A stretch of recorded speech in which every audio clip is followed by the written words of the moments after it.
I'm going to explain to you why buying lantern oil from this guy lets us access Goron Mines faster in Twilight Princess. So this is Coro. Coro gives us our lantern earlier in the game to make our way towards Forest Temple. At any point in the game, players can return to Coro to ask for a refill of lantern oil, which costs 100 rupees.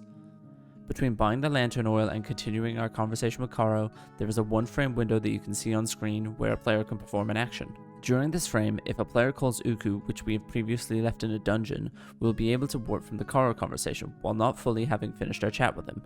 This performs a glitch known as text displacement, which basically stores the state of our conversation with Coro when we leave. This can be used in other examples that I won't be covering today, as currently Coro TD is the main displacement of the GameCube 100% route.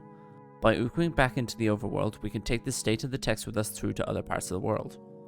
If we now go to Death Mountain and attempt to enter Goron Mines, we will be greeted by Goron.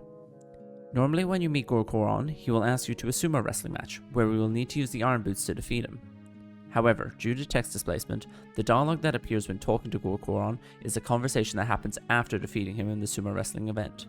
Due to this, the post-wrestling actions will now take place, including the guards clearing their way from in front of the mines, allowing us to roll behind them.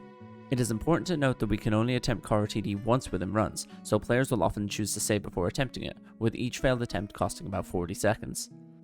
Due to this trick being frame perfect, many runners will opt to use a metronome to improve consistency with the strat. For this, runners put the metronome at around 200 BPM and hit the A prompt on the first beat and call Uku on the second beat.